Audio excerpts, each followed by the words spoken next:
সারা দুনিয়ায় তো ছড়াই গেছিল, মরেই গেছিলাম।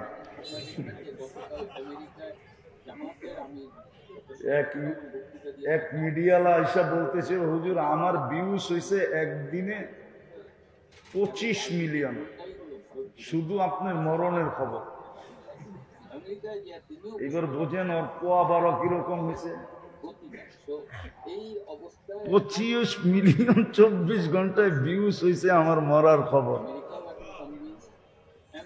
দোয়া করেন আল্লাহ হায়াত দেখ। ইমাম বুখারী রহমতুল্লাহ আলাইহি হাদিস আনার উদ্দেশ্য প্রথম আমাদেরকে এটা বোঝানোর জন্য যে দুটা জিনিস লাগবে, একটা তৌহিদ আর একটা আমল। এই দুটা দিয়ে দুনিয়াতে কি দিয়া মূল্যায়িত হইলা এটা বিষয় না। ইমাম বুখারীর কাছে এটা বিষয় না দুনিয়ায় কে কোন জিনিস দ্বারা মূল্যায়িত হলো, দামি হলো, এটা ইমাম বুখারীর বিষয় না, আল্লাহরও বিষয় না, রসুলেরও বিষয় না। ওনার বিষয় হলো যে দুটা দিয়া মূল্যায়িত হবে, একটা হলো তাওহীদ আর একটা হলো কি আমল। আরেক দল আছে আমাদের ভিতরে, এটাও প্রত্যেক বাড়ি বাড়ি আছে, এটাও প্রত্যেক বাড়ি বাড়ি আছে। এই জন্য আমাদের সমাজে একটা কথা প্রচলিত আছে, আরে হুজুররা কয়, হুজুররা বলেই, হুজুর্গ কামই বলা, ঠিক না? ওরা এটা মানতে চায় না যে আমল মাপবে। ওরা বলবে এটা আমার মাপবে কি করে। ইমাম বুখারী রহমতুল্লাহ আলাইহি দ্বিতীয় দলকে বুঝাইতে চাইতেছেন, ওয়ানাজাউ মাওয়াদিন আল কিসত। তোমাদের কাছে যদি মাপার জন্য এত যন্ত্র হতে পারে, তোমরা বাতাসের গতি মাপতে পারো, তোমরা যদি বলের গতি মাপতে পারো, তোমরা যদি বলারের গতি মাপতে পারো, স্পিরিট মাপতে পারো, তোমরা যদি তাপ মাপতে পারো, তোমরা যদি শীতের তাপ মাপতে পারো, তোমরা যদি এত কিছু পারো, কিন্তু তোমাদেরকে ব্রেনটা যে আল্লাহ দিছে ওই আল্লাহ কত কিছু পারে। ইমাম বুখারী রহমতুল্লাহ আলাইহি এই দ্বিতীয় দলকে বুঝাইতে চাইতেছে যে আল্লাহ কালকে মাইপা দেখায় দিবে। মাইপা কি করবে? মাইপা এরকম পাল্লা দিয়া মাপবে যেটার থেকে সূক্ষ্ম আর কিছু নাই। তোমাদেরটার কত সূক্ষ্ম, আল্লাহর চেয়ে 100 কোটি গুণ বেশি সূক্ষ্ম। আল্লাহ মাইপা দেখায় দিবে। এই দলকে ইমাম বুখারী রহমতুল্লাহ আলাইহি বুঝাইতে চাইতেছে যে আমল আল্লাহ মাইপা তোমাকে দেখায় দিবে, এটাই সত্য। এই জন্য আবার উনি আমলের ওয়েটও দেখায় দিয়েছেন যে দেখো শব্দ কিন্তু দুইটা, কিন্তু দুইটা হইলে কি হবে? সুবহানাল্লাহি ওয়া বিহামদিহি একটা, ওয়া সুবহানাল্লাহিল আযীম আরেকটা। শব্দ কিন্তু দুটা, কিন্তু ওজন কতটুকু, এটার ভ্যালু কতটুকু, এটা উনি দেখায় দিয়েছেন। বিলকুল সহজ, বিলকুল সহজ, খফিফাতানি আলাল লিসান, কিন্তু প্রিয় আল্লাহর কাছে কিরকম? হাবিবাতানি ইলার রহমান, আল্লাহর কাছে অবর্ণনীয় প্রিয়। সাকিলাতানে ফিল মিজান, মিজানের পাল্লায় বড় ওয়েট। এই জন্য আমাদের উচিত এটা শিখা, ডেলি কমসে কম 2-4 বার ডেলি পড়া উচিত, কমসে কম একবার হলেও পড়া উচিত। সুবহানাল্লাহি ওয়া বিহামদিহি পড়েন, ও সুবহানাল্লাহি ডেলি একবার পড়া আপনি মুস্কি হাসি দিতে পারেন। যদি বললেন হাসি দিলা কেন, বলে আমি আজকে এরকম দুটা শব্দ পড়ছি যেটা মিজানের পাল্লায় সবচেয়ে বেশি ওজনওয়ালা। কেননা শরীরের অবস্থার দিকে দেখা, যদিও ডাক্তারের নিষেধ ছিল যে কথা যেন নাই বলি, কিন্তু আল্লাহ আল্লাহ রসুলের কথা বলবো না, এটা হয়তো হয় কি করে? দুনিয়াতে তো কথা একটাই আছে, হাদিসে হুকুমও আছে, ফালিয়াকুল খায়রান মান কানা ইউমিনু বিল্লাহি ওয়াল ইয়াউমিল আখির ফালিয়াকুল খায়রান ইল্লা লিয়াসমুত। আল্লাহ আল্লাহ রসুলের কথার থেকে তো উত্তম কোনো কথা নাই। আর যদি এটাই না বলি তো আর বলমু কি? তাহলে বাচ্চা থেকে লাভই কি? বাচ্চা থেকেও কোনো লাভ নাই, আর এর চেয়ে উত্তম কোনো কথাও নাই। বিদায় বলতে বলতে যদি জান দেওয়াও যায় তাহলে তো এটা ভাগ্যের ব্যাপার। এর চেয়ে বড় ভাগ্য কারো হবে না যে আল্লাহ রসুলের কথা বলতে বলতে যিনি জান দিলেন ওনাকে জানটা দিয়ে দিলেন। এই জন্য ডাক্তারদের যদিও অনুমতি ছিল না, কিন্তু তারপরও বললাম যে আল্লাহ আল্লাহ রসুলের কথা বলবো না তো কার কথা বলবো? তো যতক্ষণ কথা হবে পরিপূর্ণ মনোযোগ দিয়ে শুনবো, আর পরিবেশটাকে বিলকুল নীরব নিঝুম রেখা শুনবো। আর এটাই আল্লাহর হুকুম, ইদা কুরিয়াল কোরআন ফাস্তামিউ লাহ। যখন কোরআন বা কোরআনী কথা শোনো তো পরিপূর্ণ মনোযোগ দিয়ে শোনো। আরেকটা আল্লাহর হুকুম হলো আংসিতু, পরিবেশটাকে বিলকুল নীরব নিঝুম রেখা শোনো। হ্যাঁ, কাছের থেকে শোনোক আর দূরের থেকে শোনোক, মজমায় বৈশা শোনোক আর ঘরের থেকে শোনোক, এই দুটা হুকুম সবার জন্যই। এক তো মনোযোগ, আরেকটা হলো নীরবতা। তাইলে ইনশাআল্লাহ যারা ঘরে বসে শুনতেছি তারাও ছোঁয়া পাওয়া যাব, আর যারা এখানে বসে শুনতেছি তারাও ছোঁয়া পাওয়া যাব, যারা রাস্তায় বসে শুনতেছি তারাও ছোঁয়া পাওয়া যাব। আর ছোঁয়াটা কোন জিনিসের? আওয়াজ কমাও, আওয়াজ। ছোঁয়াটা হলো আল্লাহর রহমতের ছোঁয়া। আর কোরআনের ভিতরে এটা উল্লেখ আছে, লাআল্লাকুম তুরহামুন, তোমাদেরকে আমি রহমতের ছোঁয়া দিব। মানুষ যদিও জীবনে কোনোদিন পরশ পাথরের কথা শুনছে কিন্তু দেখে নাই, দুনিয়ার কেউ আজ পর্যন্ত পরশ পাথর দেখে নাই।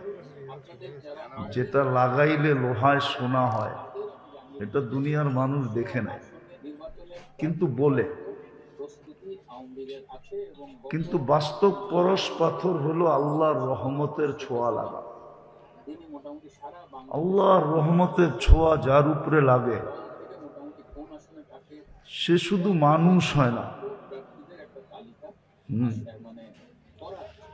সে শুধু মানুষ হয় না, শুধু মানুষ হয় না, বরং ফেরেশতাদের সেলুটের উপযোগী হয়। আর এটা কোরআনে আছে, কোরআনে বলে সালামুন তিবতুম, ফেরেশতা তাকে সালাম দিবে, সালামুন তিবতুম। কি গীতা পড়তেছি না তো? কি পড়তেছি? কোরআন। সালামুন তিবতুম ফাদখুলুহা খালিদিন, সে ফেরেশতার সালামের উপযোগী হবে। সালাম আলাইকুম, ওটা বাদ দিয়ে বললাম নাকি? বুঝা গেল সে শুধু মানুষ হয় না, ফেরেশতাদের সালামের উপযোগী হয়। আর একটু আগে নিয়ে যাবো, আর একটু আগে নিয়ে যাই। শুধু ফেরেশতাদের সালামের উপযোগী হয় না, রহমতের ছোঁয়া লাগলে সালাম কওলাম মির রব্বির রহিম। রব্বে রহিম পর্যন্ত তাকে সালামের মালা পরায়, কিন্তু শর্ত হইল রহমতের ছোঁয়া লাগতে হবে। আর রহমতের ছোঁয়া লাগবে যখন আমি খুব মনোযোগ দিয়ে শুনব, পরিবেশটাকে খুব নীরব রাখবো। কোরআনী কথা শোনার নিয়মই এটা, নাইলে কিন্তু রহমতের ছোঁয়া লাগবে না। দুইজনের সালাম যখন দেখাইলাম, ফেরেশতা আর আল্লাহ, আল্লাহ এবং ফেরেশতা, তো বাকি সৃষ্টি তো দিবেই দিবে। এই জন্যই তো জালালউদ্দিন সুয়ুতি রহমতুল্লাহ আলাইহি লেখেন যে যখন আল্লাহর রহমতের ছোঁয়া লাগে তো কবরও সালাম দেয়। কবর, জালালউদ্দিন সুয়ুতি রহমতুল্লাহ আলাইহি লেখছেন, লাশ যখন কবরের পাশে নিয়ে যায় তো কবর বলে ইদান উহাব্বিলু লাকা বাতনি খাদরা, আমি আমার পেটটা তোমার জন্য সবুজ শ্যামল বানায় দেব। ওয়া ইউহাব্বিল জিসমা কানুরা, তোমার শরীরটা নূরানি হয়ে যাবে। ইয়াসআদ রূহুকা ইলাল্লাহ, তোমার রূহ আল্লাহর সান্নিধ্যে চলে যাবে। তারাল জান্নাতা গুদুওয়া ওয়া আশিয়া, তুমি সকাল বিকাল জান্নাত দেখতে দেখতে দেখতে দেখতে সময় কাটায় দেবে। এই জন্য খুব মনোযোগ। আমরা শেষ হাদিস পড়ছি বুখারী, যদিও ৭,২৭৫টা হাদিস পুরা 2 ভলিউমে, আর এটা বারবার আসার কারণে। এমনি বুখারী শরীফে ৪,০০০-এর কাছাকাছি হাদিস আছে, কিন্তু বারবার আসার কারণে ৭,২৭৫টা হয়েছে। আজকে আমরা শেষ হাদিস পড়লাম, আমাদের ছেলেদের মাথায় পাগড়ি পড়াইয়া দিলাম। যদিও এরা ভাববে খুশির পাগড়ি, কিন্তু না, এটা বড় ব্যথার পাগড়ি, বড় দায়িত্বের পাগড়ি। বড় দায়িত্ব এদের মাথায় আজকে লেগে গেছে। এত বড় দায়িত্ব যেটা বাসায় বইলা বোঝানো যাবে না। আমরা দায়িত্বের পাগড়ি এদের মাথায় পড়াইয়া দিছি, এমন হাফেজদের মাথায়ও পড়াইয়া দিছি। সৌভাগ্যবান তো ওই সমস্ত মা বাবা যাদের সন্তান আজকে পাগড়ি নিছে। কেননা দুনিয়ার বাজার এটা বহুরূপী বাজার। তো দুনিয়ার বাজারটা হলো বহুরূপী বাজার। বহুরূপী বোঝেন? দুনিয়া রঙ্গময়, যার মনে যা লয়। বহুরূপীর বাজার। তো এই জন্য আমাদের সমাজে আজকে এই সমস্ত পাগড়ির কোনো মূল্য নাই। 2-একটা শুনাই, তারপরে দেখি দিলে লাগে কিনা। যারা হেফজের পাগড়ি নিছে, হাফেজ, আল্লাহ ওদেরকে যদি, আমরা তো দোয়া করব, আর দোয়া না শুধু, আল্লাহর কাছে 100-তে 100 আশা রাখবো। যদিও মধ্যখানে একটা কাহিনী মনে উঠলো, সত্য না হইলে কাহিনী শোনানোর স্বভাব আমার নাই। আমি কাহিনীতে বিশ্বাস কম করি, কিন্তু সত্য দেখা শুনাইতেছি। ইতিহাসের পাতায় একজন আলেমের নাম পাওয়া যায়, আব্দুর রহমান হাফফার। হাফফার বলে কবর খোদককে। ইতিহাসের পাতায় এর নাম আছে। যদিও এর বাড়ি সিরিয়ায় ছিল, উনি বুড়া বয়সে আলেম হয়েছিলেন। বংশগতভাবে ওনারা কবর খোদক ছিলেন। দামেস্কের কবরে কবর খোদাই করতেন ওনারা। তো 2টা লাশকে উনি ওনার হাতে দাফন করার পরে কবরের চিত্র যেটা উনি স্বচক্ষে দেখছেন, আর দোনোটা লাশই এক বাড়ির ছিল। আওয়াজ না, আওয়াজ। এক বাড়িরই ছিল দোনোটা লাশ। তো কবরের চিত্র দেখার পরে উনি দামেস্কের জামিয়া মাদ্রাসায় যেয়ে ভর্তি হওয়ার জন্য আবেদন করলেন। তো মাদ্রাসারা বলল, তুমি এই বুড়া বয়সে ভর্তি বা হবে কেন, আর এই বুড়া বয়সে শিখবেই বা কি? তো সে বলছে, না, আমি তো ভর্তি হবই হব আর আলেম হবই হব। তো জিজ্ঞেস করছে, তোমার এত আগ্রহ কেন? তো সে পুরা কাহিনী খুলা বলছে। তো মাদ্রাসাওয়ালারা ওনাকে ভর্তি দিছেন। ওই সময় উনি যুগ শ্রেষ্ঠ আলেম হোসেন, যার হাতের অনেক লেখা কিতাব এখনো অনেক লাইব্রেরিতে রাখা আছে। নাম হলো আব্দুর রহমান হাফাজ। তো যদি আমরা তো বিশ্বাস করি হাফেজ যারা হলো, আল্লাহ এদেরকে জান্নাতে বিশেষ একটা শহর দিবে। শহর আমাদের যেরকম কি বলে হাতির ঝিল আছে, জান্নাতে একটা লেক আছে রাইয়ান, ওইখানে একটা শহর বানায় দিবে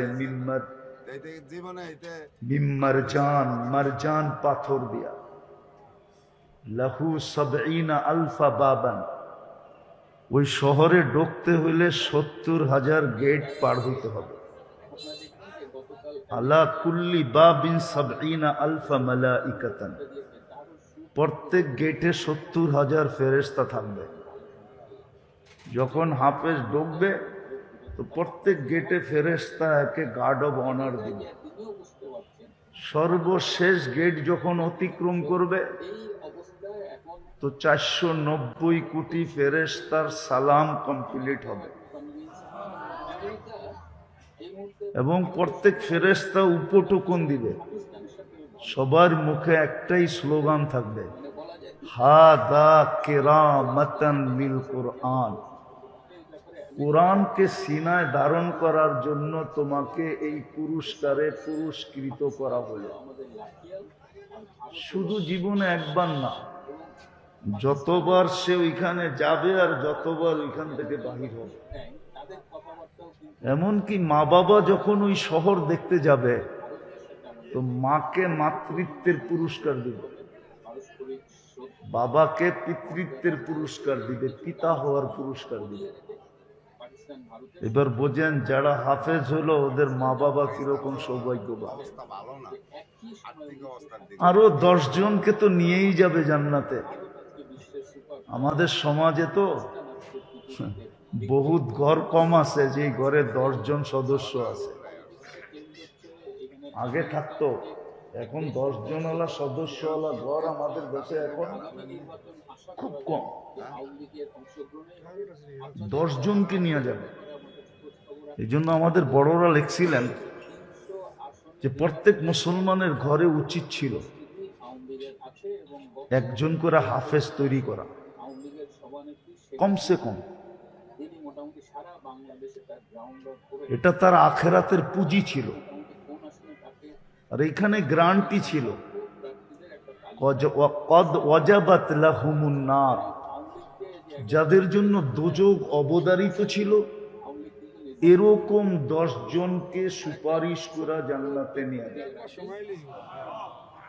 আঙ্গুল ধরা জান্নাতে নিয়ে যাবে।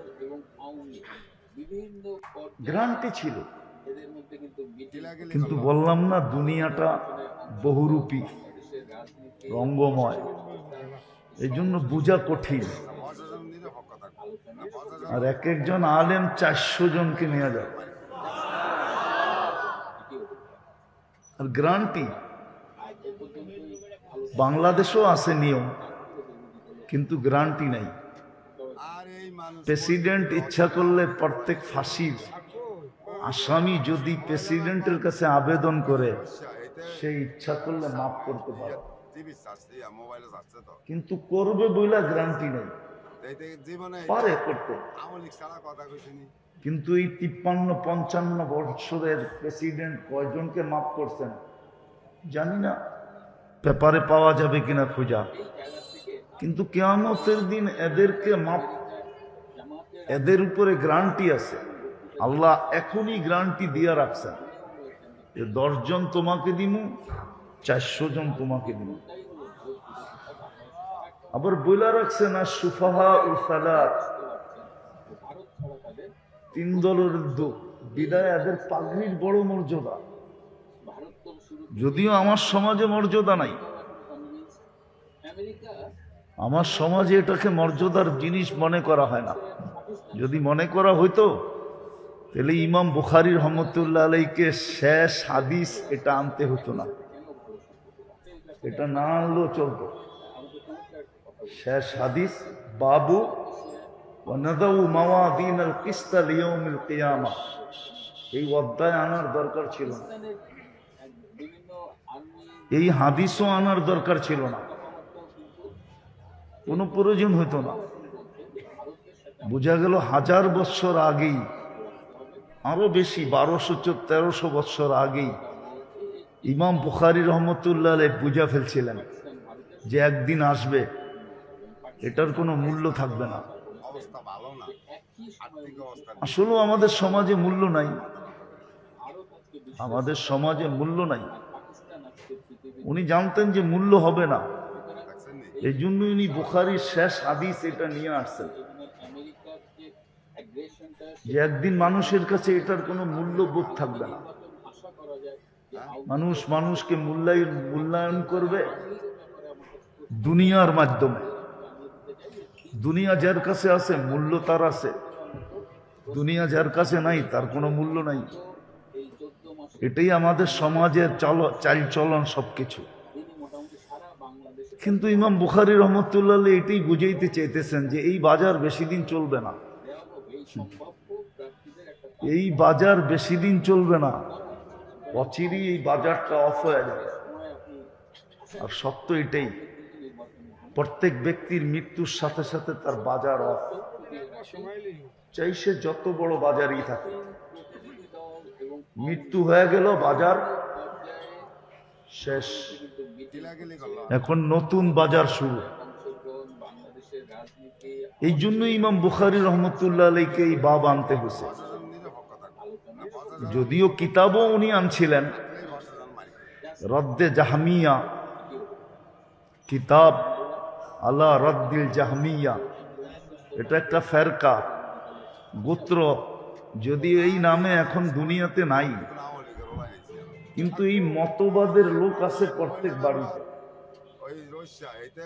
এই মতবাদের লোক প্রত্যেক বাড়িতে আছে, প্রত্যেক ঘরে আছে, কিন্তু এই নামে নামকরণ হিসাবে নাই।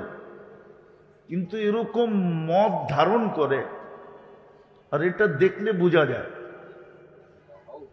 দেখলে বোঝা যায়। একটা প্রমাণ দিই, বলেন ডেলি 5 বেলা কে ডাকে? কে? আরে জোরে বলেন। আল্লাহ বললে সমস্যা নাই, যতবার বলবেন 40 করে নেকি পাবেন।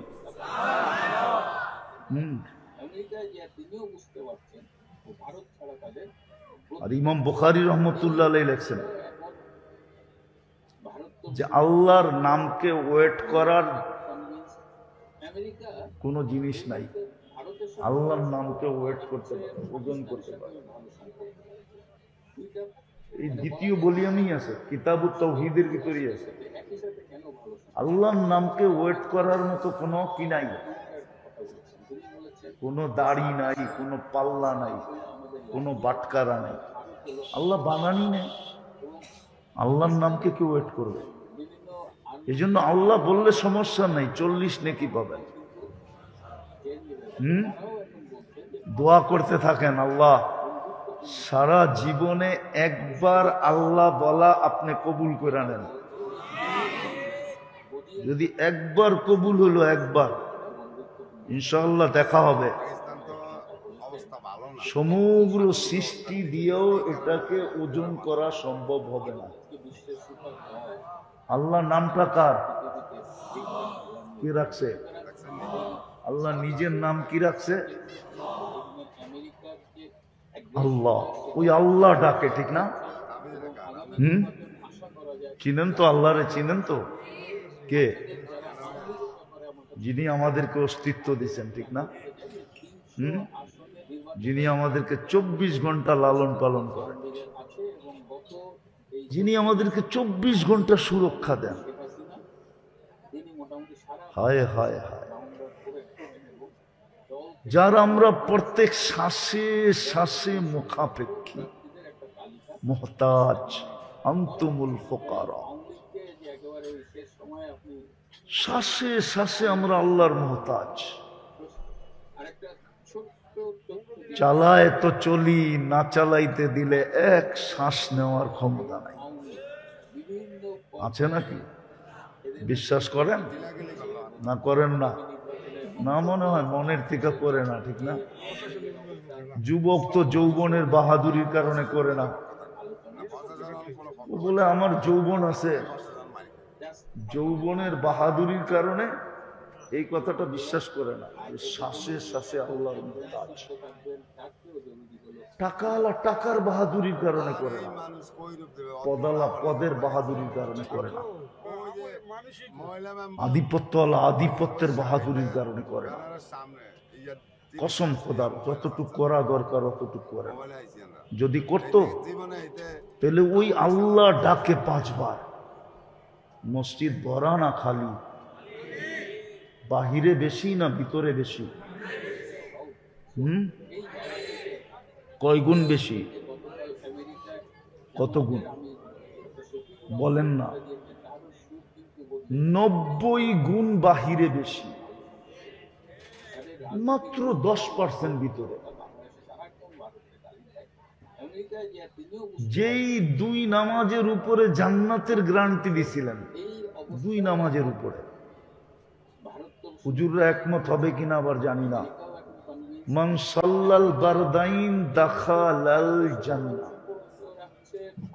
এইখানে ওয়াও আনেন নাই, ফাও আনেন নাই, সুম্মাও আনেন নাই, কোন হরফই মধ্যখানে আনেন নাই। ফজর আর আসর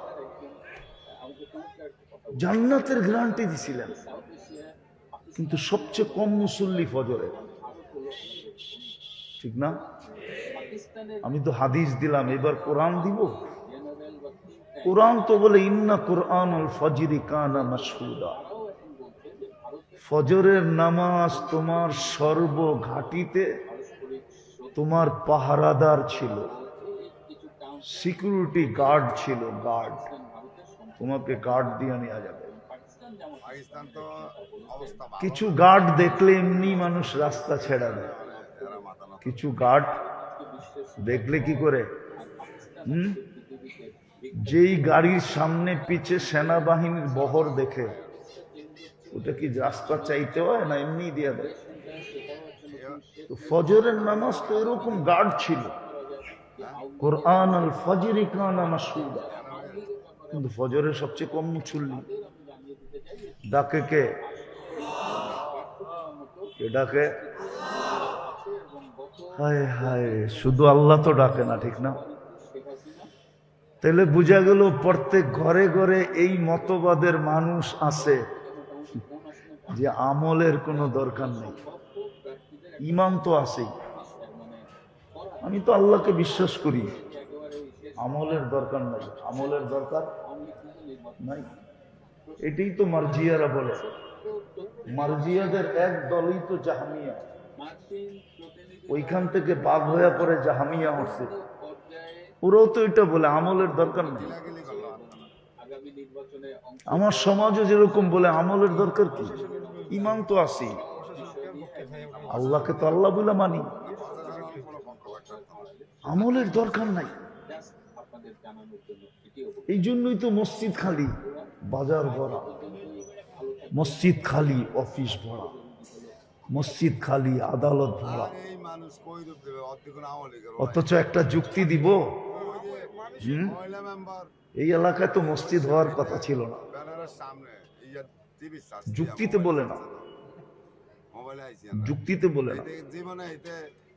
ঢাকা শহরের সবচেয়ে উন্নত এলাকা কোনটা? ওইখানে কোন মানুষগুলা বাস করে? যারা নিজেদেরকে সবচেয়ে বেশি উন্নত মনে করে, ঠিক না? দিক দিয়া, ঠিক না? সত্য না?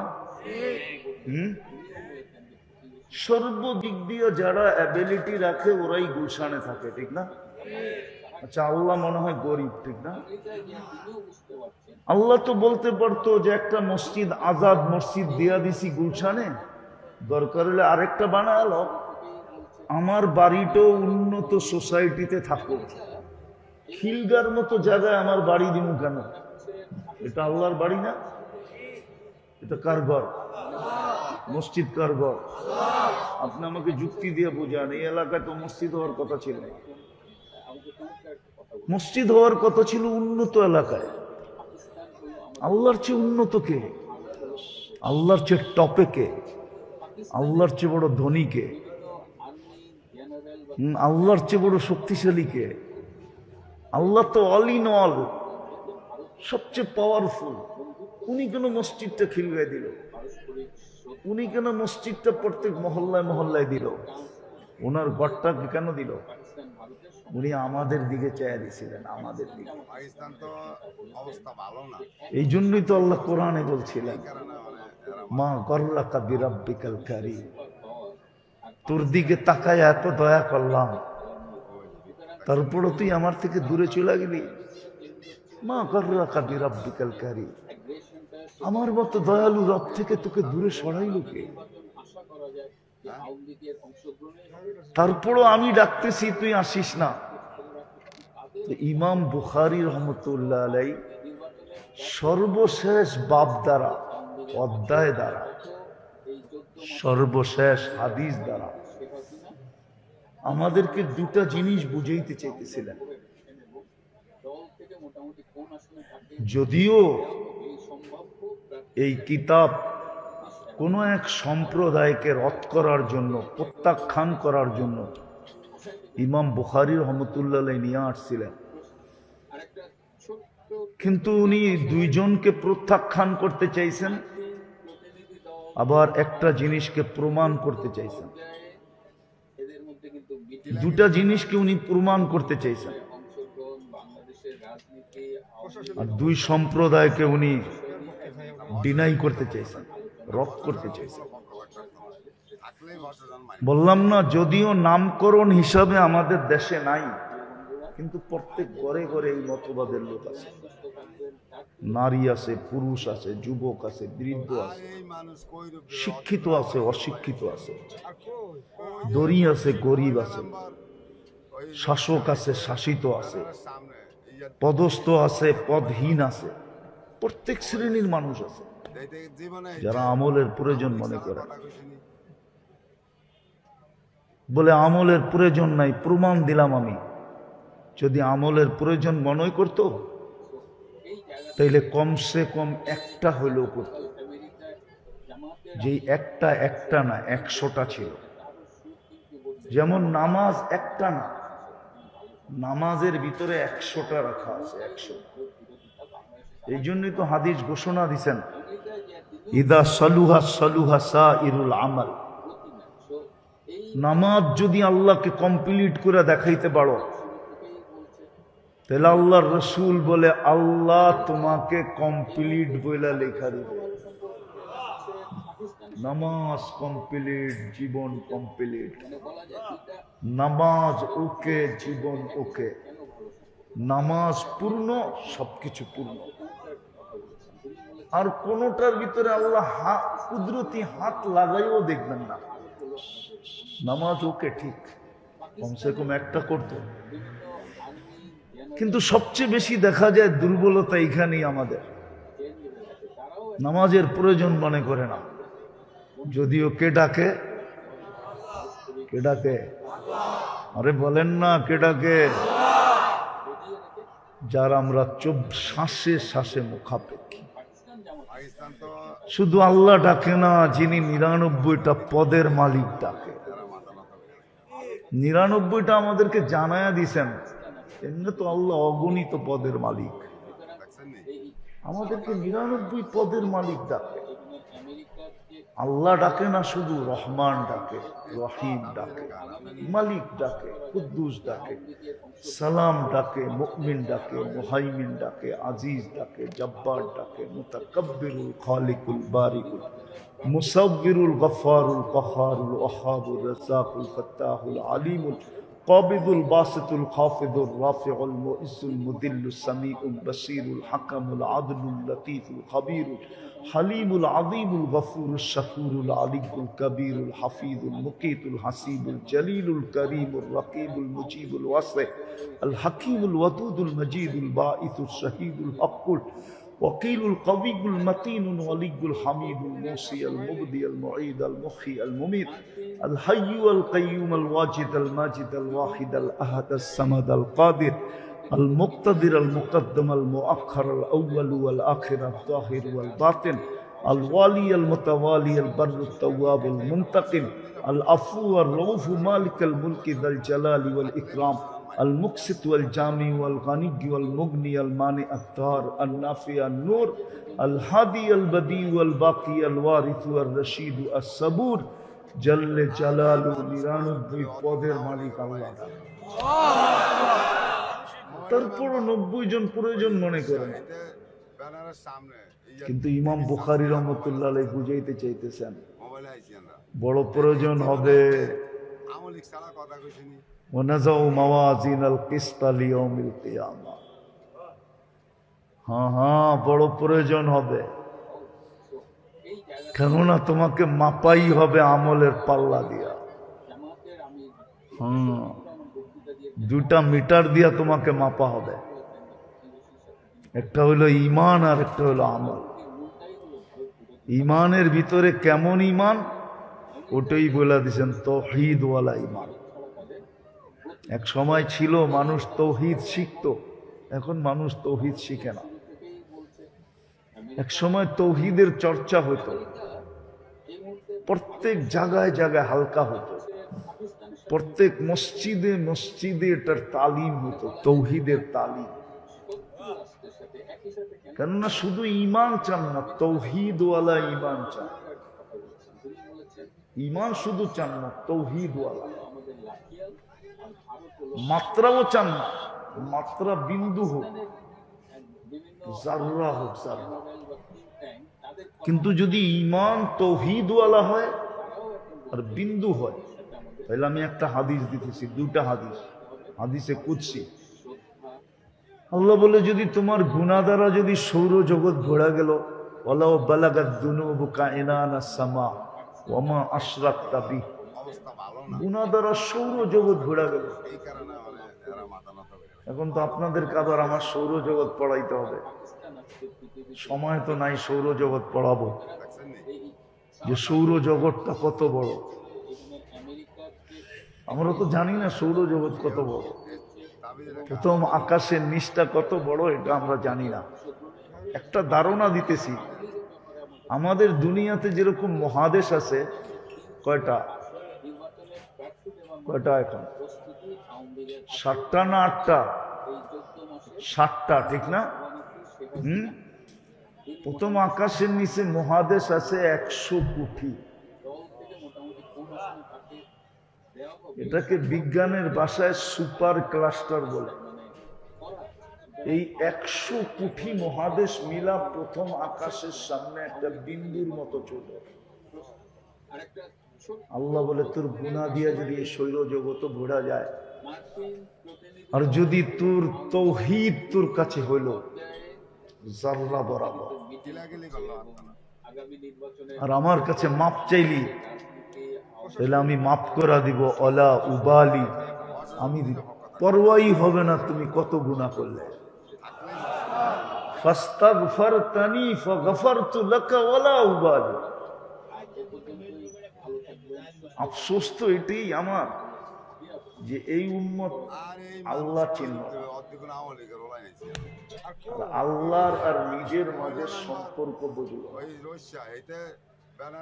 এই উম্মত যদি আল্লাহ চিনত আর আল্লাহর সাথে আমাদের কত ঘনিষ্ঠ সম্পর্ক, এটা যদি জানতো, তাহলে এক হাদিসে আছে, আল্লাহ বলেন যে প্রত্যেকে চিৎকার দিয়া চাঁদ দিয়া দিত। অনেক এক সময় কিন্তু খুশিতে মানুষ মারা যায়, খুশিতে, ঠিক না? হার্ট ফেল করে কি খুশিতে, ঠিক না?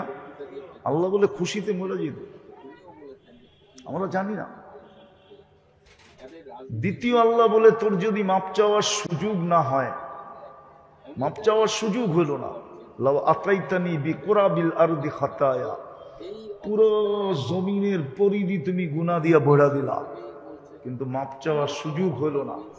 কিন্তু তৌহিদ আছে তোমার কাছে, অল্প হোক, লাউ আতাইতানি বিকুরাবিহা মাগফিরা, আমি দ্বিগুণ মাগফিরাত নিয়ে তোমার সাথে সাক্ষাৎ। তো যেটা ইমাম বুখারী রহমতুল্লাহ আলাইহি বুঝাইতে চেয়েছিলেন, যে উম্মতের একটা সময় আসবে আমলের কোনো প্রয়োজন মনে করবে না। যেমন আমি একটা প্রমাণ দিলাম, 90% মানুষ নামাজ পড়ার প্রয়োজন মনে করে না, 90% মানুষ রোজা থাকার প্রয়োজন মনে করে না, মুসলমানের বেশিরভাগ সংখ্যার মানুষ যাকাত দেওয়া প্রয়োজন মনে করে না, হজ করার প্রয়োজন মনে করে না, সারাদিন বক্ষণ করে আল্লাহটা। এই যুবক করে জিজ্ঞেস করেন, সারা দিনে একবার মনের থেকে আল্লাহ বলে কিনা? একবার জিজ্ঞেস করেন এদেরকে, সারা দিনে যদি একবার মনের থেকে আল্লাহ বলতো, একবার। এই মজমায় জিজ্ঞেস করেন কয়জন আছে ডেলি 100 বার আল্লাহ বলে? আমরা আল্লাহ বলা প্রয়োজন মনে করি না, যদি এটা বড় আমল ছিল, বহুত বড় আলেম আমল। আরে রাগ হবেন না, আমি বুঝানোর জন্য বলতেছি, আমি কারো বিরোধিতায় বলতেছি না, কাউকে ইঙ্গিত করে না। আমরা তো এই সমাজেই বড় হয়েছি, ঠিক না? এই দেশেই তো জন্ম নিছি, দাড়িটা তো এই দেশেই পাচ্ছে, ঠিক না? আমরা তো দেখি সারাদিন নাম জপতে জপতে জপতে জপতে জপতে থাকে, এর 100 ভাগের 1 ভাগও যদি আল্লাহ জপত, তাহলে মনে হয় সব কুতুব হয়ে যেত, কুতুব। অথচ দলীয় প্রধানের নাম, ব্যক্তিত্বের নাম সারাদিন এতবার জপতে থাকে, সারাদিন জপতে থাকে। অথচ আল্লাহর নাম জপা সবচেয়ে বড় ডিউটি ছিল আমাদের। হায়, কোরআন তো এটাই বলছিল, কুতিলাল ইনসানু মা আকফারা, ও মানুষ।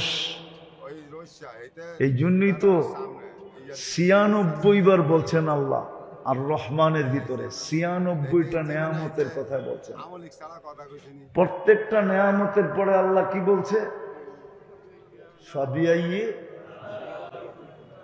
এটার অর্থ কি? এটা আমার কাছে আরেকটা অর্থ আছে, দেখি এটা মনে লাগে কিনা। আল্লাহ এক একটা নেয়ামত বলে বলছে, আমরা বলি আমার কোন কোন নেয়ামতকে অস্বীকার করবে। আমি এই তর্জমা মানি, আমি এই তর্জমা মানি, কিন্তু আমি একটা তর্জমা আপনাদেরকে শোনাই। আল্লাহ যেন আমাদেরকে বুঝাইতে চাইতেছে, আমি 96টা নেয়ামত তোকে দিলাম, বল তুই আমাকে কি দিলি? বল তুই আমাকে কি দিলি? बता तूने मेरे लिए क्या क्या? আমি তো 96টা নেয়ামত দিলাম তোরে, তুই আমারে কি দিলি বল? উচিত ছিল সারাদিন আল্লাহর নাম নেওয়া। আজকে মুসলমানের এই দুরবস্থা কেন? একটু ভাবেন, 250 কোটি মুসলমান, 60টা মুসলিম দেশ, দুনিয়ার সবচেয়ে বড় কারেন্সি মুসলমানের কাছে, দুনিয়ার সবচেয়ে বেশি ব্র্যান্ড মুসলমান ব্যবহার করে, দুনিয়ার সবচেয়ে বেশি কাপড় চোপড় মুসলমান ব্যবহার করে, দুনিয়ার সবচেয়ে বেশি প্রসাধনী মুসলমান ব্যবহার করে, দুনিয়ার সবচেয়ে বেশি খাওয়া দাওয়া মুসলমান খায়। মুসলমানের চেয়ে বেশি আইটেম দুনিয়ার কেউ খায় না, কেউ আমাকে মিলিয়ে দিতে পারবে না। চ্যালেঞ্জ সারা দুনিয়ার মিডিয়ার সাথে আমার, কেউ আমাকে মিডিয়া দিয়ে মিলিয়ে দিতে পারবে না যে মুসলমানের চেয়ে বেশি কাপড় চোপড় কেউ পরে। আমি এই নূরবাগের মাদ্রাসার কমপ্লেক্সের ভিতরে বসে বলতেছি, আর নূরবাগ তো পুরাটাই শিক্ষিত, কেননা নূরবাগের মানুষের সামনে আমাদের শিক্ষার কোনো মূল্যই নেই। আমরা নিজেদেরকে শিক্ষিত মনে করি না। ওনাদেরকে আমি জিজ্ঞেস করি, বিল গেটসের যদি কোনো একটা শার্ট $300 বেশি কেউ দেখাইতে পারে, ওর জুতা আমার গাল। $300 উপরে কোনো শার্ট নাই।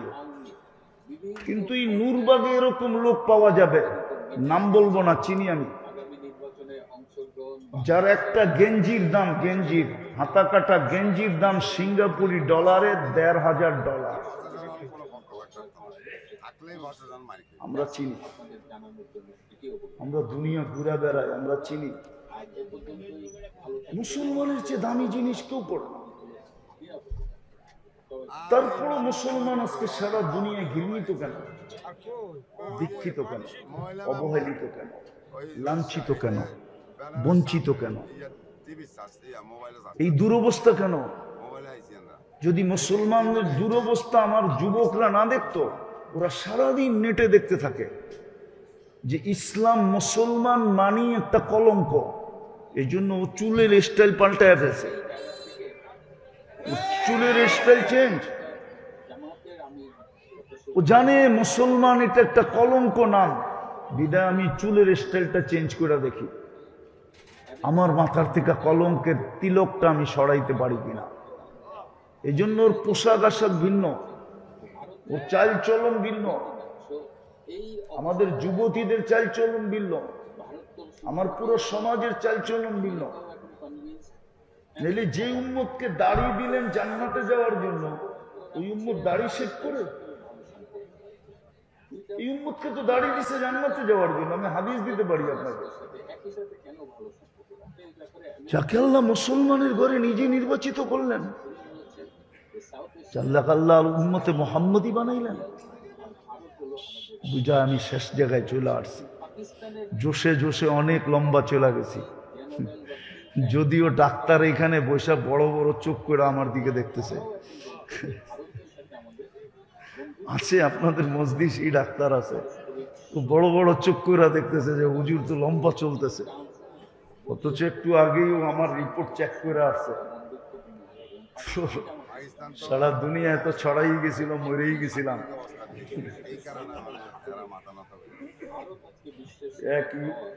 এক মিডিয়ালা এসে বলতেছে, হুজুর আমার ভিউজ হয়েছে একদিনে 25 মিলিয়ন, শুধু আপনার মরণের খবর। এবার বোঝেন কোয়া 12 কিরকম হয়েছে। 25 মিলিয়ন 24 ঘন্টায় ভিউজ হয়েছে আমার মরার খবর। দোয়া করেন আল্লাহ হায়াত দেখ। ইমাম বুখারী রহমতুল্লাহ আলাইহি হাদিস আনার উদ্দেশ্য প্রথম আমাদেরকে এটা বোঝানোর জন্য যে দুটা জিনিস লাগবে, একটা তাওহীদ আর একটা আমল। এই দুটা দিয়ে দুনিয়াতে কি দিয়ে মূল্যায়িত হইলো এটা বিষয় না। ইমাম বুখারীর কাছে এটা বিষয় না দুনিয়ায় কে কোন জিনিস দ্বারা মূল্যায়িত হলো, দামি হলো, এটা ইমাম বুখারীর বিষয় না, আল্লাহরও বিষয় না, রসুলেরও বিষয় না। ওনার বিষয় হলো যে দুটা দিয়া মূল্যায়িত হবে, একটা হলো তাওহীদ আর একটা হলো কি আমল। আরেক দল আছে আমাদের ভিতরে, এটাও প্রত্যেক বাড়ি বাড়ি আছে, এটাও প্রত্যেক বাড়ি বাড়ি আছে।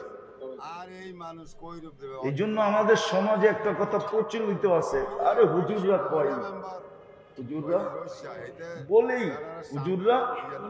হুজুর কানুই বলা ঠিক না, ওরা এটা মানতে চায় না যে আমল মাপবে। ওরা বলবে এটা আমার মাপবে কি করে, ইমাম বুখারী রহমতুল্লাহ আলাইহি দ্বিতীয় দলকে বুঝাইতে চাইতেছেন, ওয়ানাজাউ মাওয়াদিনাল কিসত। তোমাদের কাছে যদি মাপার জন্য এত যন্ত্র হতে পারে, তোমরা বাতাসের গতি মাপতে পারো, তোমরা যদি বলের গতি মাপতে পারো, তোমরা যদি বলারের গতি মাপতে পারো, স্পিরিট মাপতে পারো, তোমরা যদি তাপ মাপতে পারো, তোমরা যদি শীতের তাপ মাপতে পারো, তোমরা যদি এত কিছু পারো, তাহলে তোমাদেরকে ব্রেনটা যে আল্লাহ দিছে ওই আল্লাহ কত কিছু পারে। ইমাম বুখারী রহমতুল্লাহ আলাইহি দ্বিতীয় দলকে বুঝাইতে চাইতেছে যে আল্লাহ কালকে মাইপা দেখায় দিবে। মাইপা কি করবে? মাইপা এরকম পাল্লা দিয়া মাপবে যেটার থেকে সূক্ষ্ম আর কিছু নাই। তোমাদেরটার কত সূক্ষ্ম, আল্লাহর চা 100 কোটি গুণ বেশি সূক্ষ্ম। আল্লাহ মাইপা দেখায় দিবে। এই দলকে ইমাম বুখারী রহমতুল্লাহ আলাইহি বুঝাইতে চাইতেছে যে আমল আল্লাহ মাইপা তোমাকে দেখায় দিবে, এটাই সত্য। এই জন্য আবার উনি আমলের ওয়েটও দেখায় দিয়েছেন যে দেখো শব্দ কিন্তু দুইটা, কিন্তু দুইটা হইলে কি হবে? সুবহানাল্লাহি ওয়া বিহামদিহি একটা, ওয়া সুবহানাল্লাহিল আযীম আরেকটা। শব্দ কিন্তু দুটা, কিন্তু ওজন কতটুকু, এটার ভ্যালু কতটুকু, এটা উনি দেখায় দিয়েছেন। বিলকুল সহজ, বিলকুল সহজ। খফিফাতানি আলাল লিসান, কিন্তু প্রিয় আল্লাহর কাছে কিরকম? হাবিবাতানি ইলার রহমান, আল্লাহর কাছে অবর্ণনীয় প্রিয়। সাকিলাতানে ফিল মিজান, মিজানের পাল্লায় বড় ওয়েট। এই জন্য আমাদের উচিত এটা শিখা, ডেলি কমসে কম 2-4 বার ডেলি পড়া উচিত, কমসে কম একবার হলেও পড়া উচিত। সুবহানাল্লাহি ওয়া বিহামদিহি পড়েন, ও সুবহানাল্লাহি ডেলি একবার পড়াও আপনি মুস্কি হাসি দিতে পারেন। যদি বললেন হাসি দিলা কেন, বলে আমি আজকে এরকম দুটা শব্দ পড়ছি যেটা মিজানের পাল্লায় সবচেয়ে বেশি ওজনওয়ালা। যেমন আমি একটা কথা বলি, বারাটিয়ারা ডেলি 5 বার হাসি দিতে পারে, আবার বাড়িওয়ালারা রাগ হয়ে যাবে। বলমু বারাটিয়ারা ভাবে যে আমি তো ভাড়া থাকি, বাড়ি তো নাই, তো ও যদি প্রত্যেক নামাজের পরে 10 বার সূরা ইখলাস পড়ে, জান্নাতে একটা বাড়ি হয়। তো 5 ওয়াক্তে পড়লে কয়টা বাড়ি? কি তো প্রত্যেক নামাজের পরে 10 বার করে একটা হাসি দিতে পারে। যদি বাড়িওয়ালা জিজ্ঞাসা করে আমারে দেখে হাসি দিলেন কেন, তো বলতে পারে আপনি তো এখানে একটা বাড়ি বানাইলেন, আমি এখন জান্নাতে একটা বাড়ি বানাইলাম। এরকম এটাও আমরা ডেলি একবার পড়ে হাসি দিতে পারি। কি পড়বেন তো? আর আমার ছেলেদেরকে আমি বলবো একটা কথাই বলবো, যদিও কথা বলার দরকার ছিল বেশি, কিন্তু শরীর অনুমতি দিতেছে না, এই জন্য বলতেছি না। একটা কথাই বলবো ছেলেদেরকে, যে জান যাইতে পারে কিন্তু আহলে সুন্নাত ওয়াল জামাতের বাহিরে কখনো যাবে। জান চলে যেতে পারে, জান তো যাবেই, জান তো আজ যাক আর কাল যাক, ঠিক না? যদিও আমার মৌতের কথা খুব প্রচার হয়েছে, কিন্তু মিথ্যা, ঠিক ঠিক না? কিন্তু একদিন তো সত্য হবে না, হবে না? জান তো একদিন যাবেই,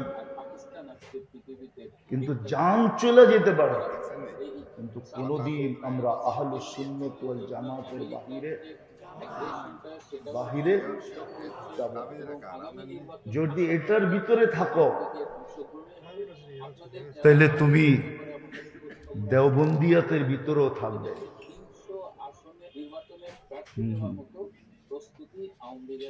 কথা বলতে মনে চায়, এই জন্য একটু বলতেছি, কষ্ট হোক আর যাই হোক। দেওবন্দকে ধরে রাখা মানি হলো এক হাদিসকে ধরে রাখা। কি হাদিসে হয়েছে, আলাইকুম বিসুন্নতি ওয়া সুন্নাতিল খুলাফাইর রাশিদিনিল মাহদিয়্যিন। আল্লাহ রসুল বলে, আমার সুন্নত এবং খোলাফায়ে রাশিদিনের সুন্নতকে মজবুতির সাথে ধরে রাখো। আর আল্লাহ দারুল উলুম দেওবন্দ তৈরি করছেন এই 4 খোলাফার সন্তান দিয়া। কয়জনে খোলার সময় আমি নাম দিয়ে মিলাই দিতে পারবো। এই 4 জনের সন্তান দিয়া আল্লাহ দারুল উলুম দেওবন্দ তৈরি করছেন। আবু বকর সিদ্দিক রাদিয়াল্লাহু তাআলা আনহুর সন্তান, ওমর রাদিয়াল্লাহু তাআলা আনহুর সন্তান, উসমান রাদিয়াল্লাহু তাআলা আনহুর সন্তান, আর আলী রাদিয়াল্লাহু তাআলা আনহুর সন্তান। এই জন্য তো শিব্বির আহমদ ওসমানী, এই জন্য তো হুসাইন আহমদ মাদানী। বাকি 2টা শোনায়া দিলাম, বাকি 2টা পরে শোনায়া দিলাম। এই 4 জনের সন্তান দিয়া আল্লাহ দারুল উলুম দেওবন্দকে তৈরি করছেন। যে আহলে সুন্নতুল জামাতকে আঁকড়ায় ধরে রাখবে সে দেওবন্দকেও ধরে রাখবে, আর আহলে সুন্নতুল জামাতকে ধরবে না সে দেওবন্দকেও ধরবে না। আচ্ছা, আরেকটা কথা মনে উঠলো, অনেক সময় আমাদের সমাজে দেখা যায় যে ইমাম বুখারী রহমতুল্লাহ আলাইকে এত উপরে উঠায় যে অন্য অন্য ইমামদেরকে পায়ের নিচে নিয়ে যায়। কি মনে হয় বুঝাইতে পারলাম না? ইমাম বুখারীকে এত উপরে উঠায় অন্য অন্য ইমামদেরকে পায়ের নিচে নিয়ে যায়। অথচ একটাই দেখাই, আবু হানিফা রহমতুল্লাহ আলাইহির জন্ম 80 হিজরিতে, কত?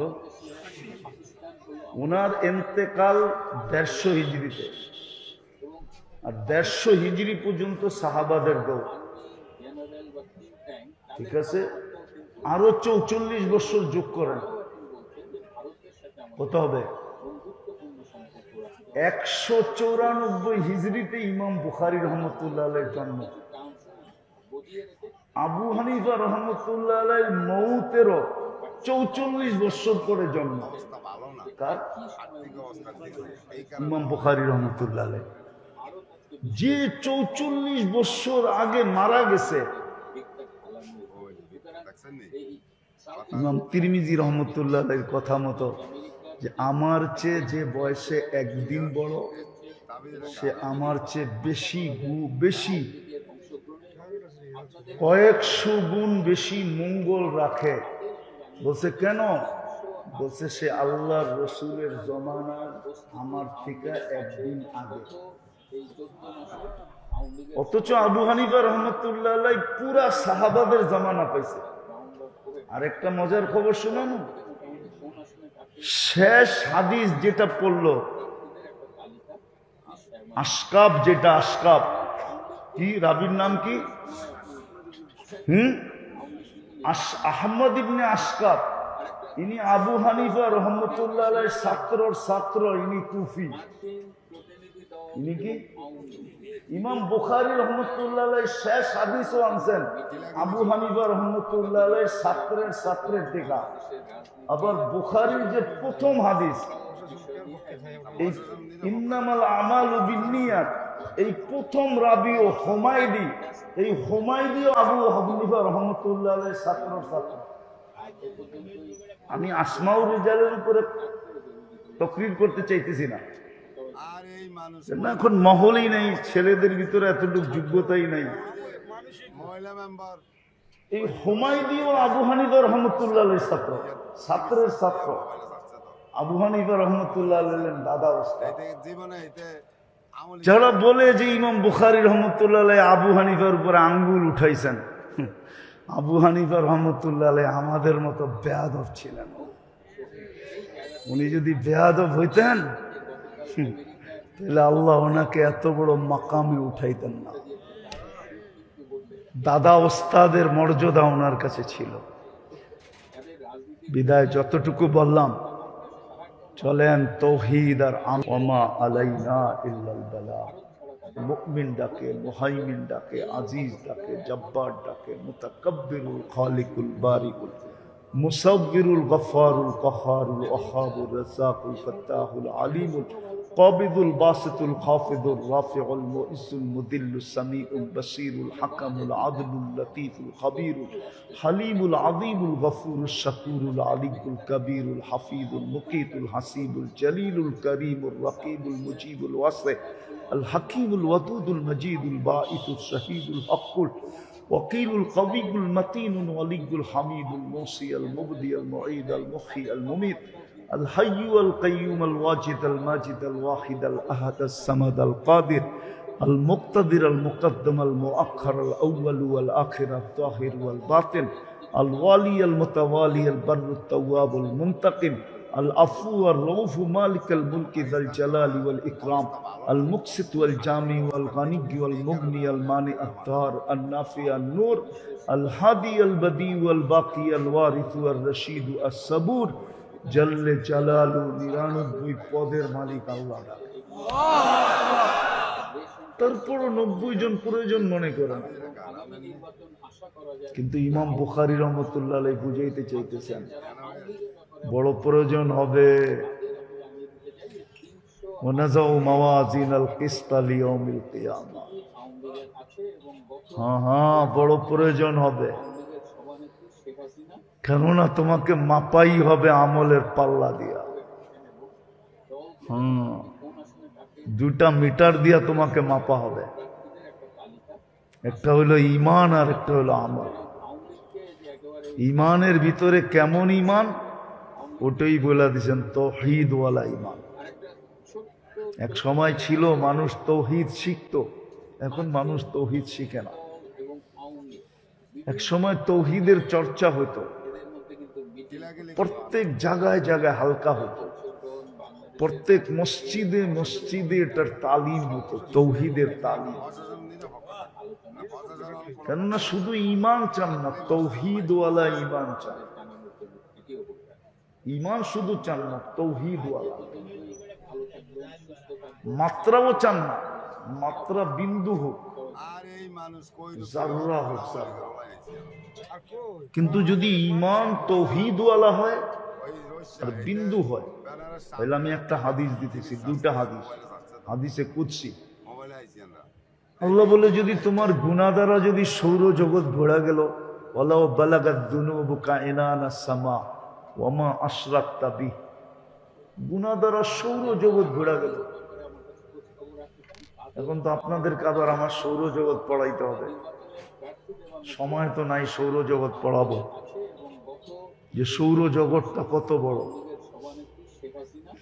আমরা তো জানি না সৌরজগৎ কত বড়, প্রথম আকাশের নিচটা কত বড় এটা আমরা জানি না। একটা ধারণা দিতেছি, আমাদের দুনিয়াতে যেরকম মহাদেশ আছে, কয়টা এখন? 7টা না 8টা? 7টা, ঠিক না? প্রথম আকাশের নিচে মহাদেশ আছে 100 কোটি। এটাকে বিজ্ঞানের ভাষায় সুপার ক্লাস্টার বলে। এই 100 কোটি মহাদেশ মিলা প্রথম আকাশের সামনে একটা বিন্দুর মতো চলছে। আল্লাহ বলে, তোর গুনাহ দিয়া যদি এই সৌরজগৎ ভরা যায়, আর যদি তোর তাওহীদ তোর কাছে হইল জাররা বরাবর, আর আমার কাছে মাপ চাইলি, তাহলে আমি মাফ করে দিব। অলা উবালি, আমি পরোয়াই হবে না তুমি কত গুনাহ করলে। ফাস্তাগফারতানি ফাগফারতু লাকা ওয়ালা উবালি। আফসোস তো এটাই আমার, যে এই উম্মত আল্লাহ চিনল না। আর আল্লাহর আর নিজের মাঝে সম্পর্ক বুঝুন। এই উম্মত যদি আল্লাহ চিনতো আর আল্লাহর সাথে আমাদের কত ঘনিষ্ঠ সম্পর্ক এটা যদি জানতো, তাহলে এক হাদিসে আছে আল্লাহ বলেন যে প্রত্যেকে চিৎকার দিয়া চান দিয়া দিত। অনেক এক সময় কিন্তু খুশিতে মানুষ মারা যায়, খুশিতে, ঠিক না? হার্ট ফেল করে কি খুশিতে, ঠিক না? আল্লাহ বলে খুশিতে মরে যেত, আমরা জানি না। দ্বিতীয় আল্লাহ বলে তোর যদি মাপ চাওয়ার সুযোগ না হয়, মাপ চাওয়ার সুযোগ হলো না, লাউ আতাইতানি বিকুরাবিল আরদি খাতায়া, পুরো জমিনের পরিধি তুমি গুনাহ দিয়া ভরা দিলা, কিন্তু মাপ চাওয়ার সুযোগ হলো না। কিন্তু তৌহিদ আছে তোমার কাছে, অল্প হোক, লাউ আতাইতানি বিকুরাবিহা মাগফিরা, আমি দ্বিগুণ মাগফিরাত নিয়ে তোমার সাথে সাক্ষাৎ করব। তো যেটা ইমাম বুখারী রহমতুল্লাহ আলাইহি বুঝাইতে চেয়েছিলেন, যে উম্মতের একটা সময় আসবে আমলের কোনো প্রয়োজন মনে করবে না। যেমন আমি একটা প্রমাণ দিলাম, 90% মানুষ নামাজ পড়ার প্রয়োজন মনে করে না, 90% মানুষ রোজা থাকার প্রয়োজন মনে করে না, মুসলমানের বেশিরভাগ সংখ্যার মানুষ যাকাত দেওয়া প্রয়োজন মনে করে না, হজ করার প্রয়োজন মনে করে না, সারাদিন বক্ষণ করে আল্লাহটা। এই যুবক করে জিজ্ঞাসা করেন, সারা দিনে একবার মনের থেকে আল্লাহ বলে কিনা? একবার জিজ্ঞাসা করেন এদেরকে, সারা দিনে যদি একবার মনের থেকে আল্লাহ বলতো, একবার। এই মজমায় জিজ্ঞাসা করেন কয়জন আছে ডেলি 100 বার আল্লাহ বলে? আমরা আল্লাহ বলা প্রয়োজন মনে করি না, যদি এটা বড় আমল ছিল, বহুত বড় আমল। আরে রাগ হবেন না, আমি বুঝানোর জন্য বলতেছি, আমি কারো বিরোধিতায় বলতেছি না, কাউকে ইঙ্গিত করে না। আমরা তো এই সমাজেই বড় হয়েছি, ঠিক না? এই দেশেই তো জন্ম নিছি, দাড়িটা তো এই দেশেই পাকছে, ঠিক না? আমরা তো দেখি সারাদিন নাম জপতে জপতে জপতে জপতে জপতে থাকে, এর 100 ভাগের 1 ভাগও যদি আল্লাহ জপত, তাহলে মনে হয় সব কুতুব হয়ে যেত, কুতুব। অথচ দলীয় মহিলা মেম্বার ওই রইসা এইতে ব্যানারের সামনে ইয়া টিভি চাচ্ছে, ইয়া মোবাইলে চাচ্ছে, তো মোবাইলে আইছি আমরা, এইতে জীবনে এইতে আমলিক ছাড়া কথা কইছিনি।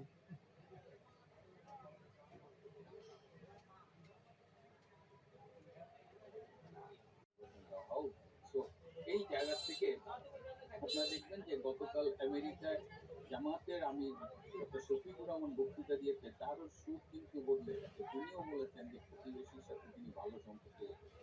তাদের রাজনীতির মূলটাই হলো ভারত বিরোধিতা। বাংলাদেশে সারাক্ষণ ভারতকে গালি দেয়, আমেরিকায় যে তিনিও বুঝতে পারছেন ও ভারত ছাড়া তাদের গতি নাই। সো এই অবস্থায় এখন ভারত তো শুরু থেকেই বলছে, আমেরিকাও এখন কনভিন্স।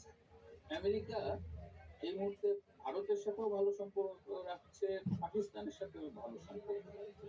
দুইটা মানে বলা যায় দুইটা শত্রু রাষ্ট্রের সাথে একই সাথে কেন ভালো সম্পর্ক রাখে, এই ব্যাপারে আমেরিকার একজন আমাকে চমৎকার একটা কথা বলেছেন। তিনি বলেছেন যে সাউথ এশিয়া পাকিস্তান হলো আমাদের লাঠিয়াল আর ভারত হলো আমাদের বন্ধু।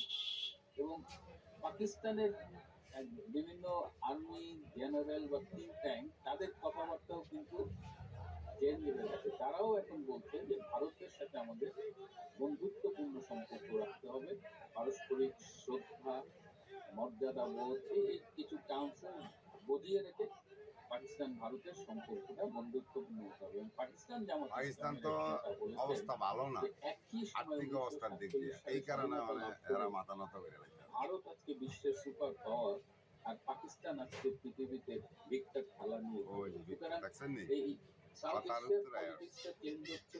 এখানে আমেরিকার যে অ্যাগ্রেশনটা সেটাও একটা নতুন শেপ নিচ্ছে এবং আগামী নির্বাচন আশা করা যায় যে হ্যাঁ? আওয়ামী লীগের অংশগ্রহণে হবে।